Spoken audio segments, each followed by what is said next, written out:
ದರೋಡೆ ಆರೋಪಿ ಕಾಲಿಗೆ ಗುಂಡಿನ ರುಚಿ, ಪೇದೆ ಮೇಲೆ ಅಟ್ಯಾಕ್ ಮಾಡಿದ ಆರೋಪಿ ಆತ್ಮರಕ್ಷಣೆಗಾಗಿ ಫೈರಿಂಗ್. ಚಿನ್ನದ ಅಂಗಡಿ ಕಳ್ಳತನ ಮಾಡುವುದನ್ನು ಕಂಡ ಹೋಟೆಲ್ ಮಾಲೀಕನ ಹತ್ಯೆ ಪ್ರಕರಣಕ್ಕೆ ಸಂಬಂಧಿಸಿದ ಪ್ರಮುಖ ಆರೋಪಿಗೆ ಮಂಡ್ಯ ಪೊಲೀಸರು ಗುಂಡಿನ ರುಚಿ ತೋರಿಸಿದ್ದಾರೆ. ಆರೋಪಿ ಕಿರಣ್ ಕಾಲಿಗೆ ಪೊಲೀಸರು ಗುಂಡೇಟು ಬಿದ್ದಿದೆ. ಬಂಧಿಸುವ ವೇಳೆ ಪೊಲೀಸ್ ಪೇದೆ ಮೇಲೆ ಚಾಕುವಿನಿಂದ ಕಿರಣ್ ಹಲ್ಲೆ ಮಾಡಿದ್ದಾನೆ. ಈ ವೇಳೆ ಪ್ರಾಣ ರಕ್ಷಣೆಗಾಗಿ ಆರೋಪಿ ಕಾಲಿಗೆ ಗುಂಡು ಹೊಡೆದಿದೆ. ಹಲಗೂರು ಠಾಣೆ ಸಿಪಿಐ ಶ್ರೀಧರ್ ಅವರು ಫೈರಿಂಗ್ ಮಾಡಿ ಪೇದೆ ನೆರವಿಗೆ ಬಂದಿದ್ದಾರೆ. ಮಂಡ್ಯದ ಮಳವಳ್ಳಿ ತಾಲೂಕಿನ ಬೇಮನಹಳ್ಳಿ ಬಳಿ ಘಟನೆ ನಡೆದಿದೆ.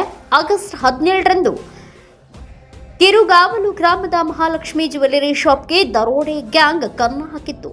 ಬೆಳಗಿನ ಜಾವ 3 ಗಂಟೆ ಸಮಯದಲ್ಲಿ ಗ್ಯಾಸ್ ಕಟರ್ನಿಂದ ಶಟರ್ ಮುರಿದು ಕಳ್ಳತನ ಮಾಡಲಾಗಿತ್ತು. 110 ಗ್ರಾಂ ಚಿನ್ನ, 2 ಕೆಜಿ ಬೆಳ್ಳಿ ಕಳುವು ಮಾಡಿದ್ರು.